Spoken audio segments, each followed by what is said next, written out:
ప్రధానంగా మెట్రో సిటీలతో తరహాలో కూడా తెలంగాణ రాష్ట్రంలో ప్రప్రథమంగా ఎలక్ట్రిక్ బస్సులు అంటే పర్యావరణ పరిరక్షణ కోసం ఆర్టీసీ దిశలు అడుగులు వేస్తుందని కూడా చెప్పవచ్చు. దీనికి సంబంధించి ఎలక్ట్రిక్ బస్సులను ఈరోజు దాదాపు ఒక 100 బస్సుల వరకు కూడా ఆర్టీసీ ఇది పొన్నం మంత్రి ప్రభాకర్ ఆధ్వర్యంలో ఈ ఎలక్ట్రిసిటీ బస్సులను ఆవిష్కరించడం జరిగింది. దీనికి సంబంధించి మనం ప్రస్తుతం కరీంనగర్లోని నూతన ఎలక్ట్రిసిటీ బస్సులో ఉన్నాము.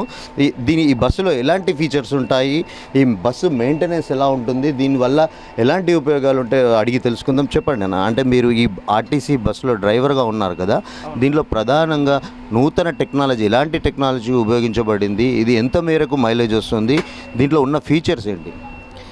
ఇది వచ్చేసి bus electrical vehicle JBM company నుంచి వచ్చింది. ప్రస్తుతానికి ఇందులో 4 సీసీ కెమెరాలు ఉన్నాయి. ప్రస్తుతానికి బ్యాక్ సైడ్ ఒకటి, ఫ్రంట్ ఒకటి, మళ్ళీ బ్యాక్ సైడ్ ఒకటి, ఫ్రంట్ ఒకటి, ప్యాసింజర్ దగ్గర ఒకటి వచ్చేసి సీట్ కెపాసిటీ వచ్చేసి 40 సీట్ కెపాసిటీ. ఇందులో neutral mode, drive mode, gear system అనేది ఉండదు. ఈవీ వెహికల్ కాబట్టి neutral mode, drive mode, reverse mode, ఇవి 2 ఆప్షన్. ఇందులో స్పెషాలిటీ ప్యాసింజర్కి వచ్చేసి ఫుల్ సేఫ్టీగా వెహికల్ అయితే ఉంది. ఇది వచ్చేసి camera, reverse camera, front camera, back camera. ఈ బటన్స్ వచ్చేసి ఇది మన ఫ్యాన్ సంబంధించింది, all indicators, speed motor, 80 speed minimum. ఇప్పటికైతే 80 స్పీడ్ అయితే ఇచ్చారు లిమిటెడ్ కంపెనీ తరపు నుంచి వెళ్ళి. ఇదైతే వెహికల్ మొత్తానికి ఈ లోగో. దీనికి ఛార్జింగ్ అంటే పూర్తి స్థాయిలో ఛార్జింగ్ ఎంత సమయం తీసుకుంటుంది, ఒక్కసారి ఛార్జ్ చేసిన తర్వాత ఎన్ని కిలోమీటర్లు ప్రయాణిస్తుంది? 1 అవర్, మినిమం 1 అవర్ 40 మినిట్స్ పెట్టుకుంటే ఛార్జ్ అయిపోతుంది.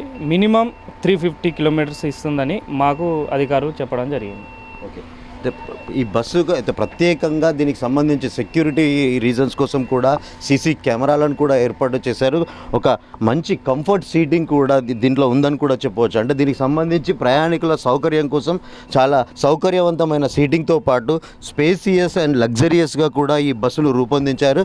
దీనికి సంబంధించి పూర్తిగా 50 మంది ప్రయాణికుల వరకు ప్రయాణించేందుకు వీలుగా కూడా, సామాను భద్రపరచుకునేడానికి వీలుగా కూడా ఈ బస్సును రూపొందించడం జరిగింది. సంబంధించి అంటే ఇది ఒకసారి ఛార్జ్ చేస్తే దాదాపు 300 కిలోమీటర్లు కూడా ప్రయాణిస్తుంది. అంటే దీనివల్ల పర్యావరణానికి ఎలాంటి హాని కలగకుండా ఈ ఆర్టీసీ బస్సు ఉపయోగపడుతుంది. అంటూ భవిష్యత్తులో మరింత ఆర్టీసీ బస్సులను కూడా వినియోగించే దిశగా కూడా తెలంగాణ రాష్ట్ర ప్రభుత్వం అడుగులేస్తుందని కూడా చెప్పవచ్చు.